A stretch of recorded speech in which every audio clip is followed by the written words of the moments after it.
চৰকাৰ বনোৱাৰ আগত বা চৰকাৰৰ পিছতো যে আমি সৰু সৰু ক্ষুদ্ৰ ব্যৱসায়ীসকলক আমি মানে টকা দিয়াৰ চিষ্টেম কৰিছোঁ।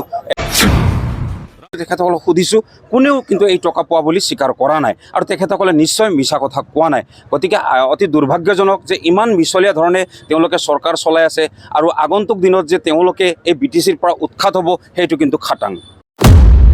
3-4টা দল মিলি কেনে আমাৰ এগেইনষ্টত এনেকুৱা বাহৰ পাতি কেনে কেম্পেইনিং কৰি আছে।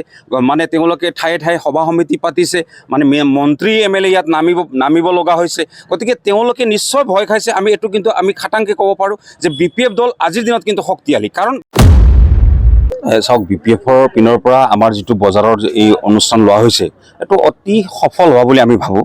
কাৰণ ৰাইজৰ মাজত আমি সোমাই পৰিছোঁ আৰু ৰাইজে গম পাইছে যে পৰিৱৰ্তন নামৰ যিটো চৰকাৰ চলাই আছে এতিয়া তেওঁলোকে একো কৰিব পৰা নাই। আৰু আমি বজাৰত আহি কেনে এই যিবিলাক গৰীব দুখীয়া যিবিলাক মানে ব্যৱসায়ীসকল আছে তেখেতসকলৰ লগত মত বিনিময় কৰিছোঁ।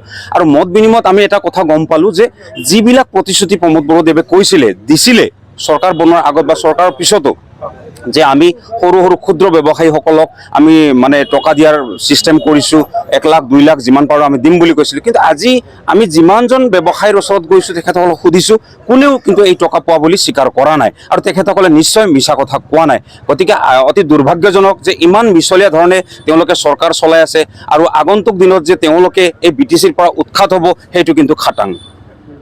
আজি BPF শাসনত নাই, কিন্তু শাসক গোষ্ঠীৰ মন্ত্ৰী MLA দিছপুৰৰ পৰা আজি বাহৰ পাতি আছে চিডলি বিধানসভা সমষ্টিত অপজিশ্যন পাৰ্টিৰ পৰা। এইটো কি বুলি ভাবে? এইটোতো অতি দুৰ্ভাগ্যজনক আৰু তেওঁলোকে এটা সমষ্টি এইটো উপ নিৰ্বাচনৰ কাৰণে ইমানেই ভয় খাইছে BPF দলক।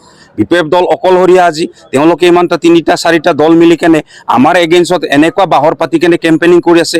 মানে তেওঁলোকে ঠায়ে ঠায়ে সভা সমিতি পাতিছে, মানে মন্ত্ৰী MLA ইয়াত নামিব লগা হৈছে। গতিকে তেওঁলোকে নিশ্চয় ভয় খাইছে। আমি এইটো কিন্তু আমি খাটাংকৈ ক'ব পাৰোঁ যে BPF দল আজিৰ দিনত কিন্তু শক্তিশালী। কাৰণ BPF দলৰ লগত ৰাইজ আছে। BTC বাসী ৰাইজে BPF দলক ভাল পায় আৰু BPF দলৰ যিটো আদৰ্শ আছিলে সেইটোক ভাল পায়। আৰু যোৱা বিগত দিনকেইটাত আপোনালোকে লক্ষ্য কৰিব পাৰিব যে যোৱা 2020 চনতো এই BTCৰ ৰাইজে আমাক 17খনকৈ আসন দিছিলে, কিন্তু ইয়াত অন্যায়ভাৱে এখন চৰকাৰ বনাই দিয়া গ'ল আৰু সেই চৰকাৰখনে যে আজি কাম কৰিব পৰা নাই সেইটো কিন্তু দিছপুৰীয়া আমলাসকলে আজি গম পাই গৈছে।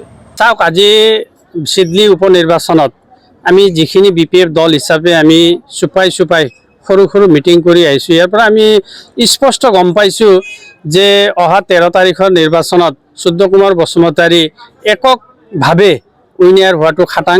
কাৰণ সৰ্বসাধাৰণ ৰাইজৰ মাজত BPF দল সোমাই গৈছে আৰু ৰাইজৰ লগত যি মতামত কৰিছে সেই মতামতত স্পষ্ট হৈ গৈছে যে ইয়াত বৰ্তমান যিটো UPPL চৰকাৰ, এই চৰকাৰখনে BTC-বাসী ৰাইজক প্ৰতাৰণা কৰিছে, মিছলীয়াভাৱে কথাবিলাক কৈছে, যাৰ কাৰণে ৰাইজ অতুষ্ট হৈ আজি BPFৰ ফালে সম্পূৰ্ণ মানে ঢাল খাইছে।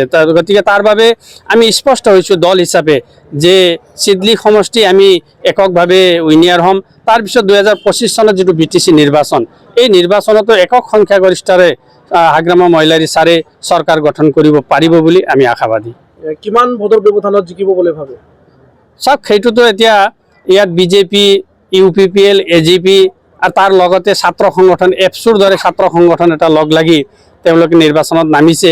বেছি ভোটৰ ব্যৱধানত নহয়, তথাপিও আমি এটা অনুমান কৰিছোঁ 15,000 পৰা 20,000 ভোটৰ ব্যৱধানত চুদ্ৰ কুমাৰ বসুমতাৰী জয়ী হোৱাটো খাটাং।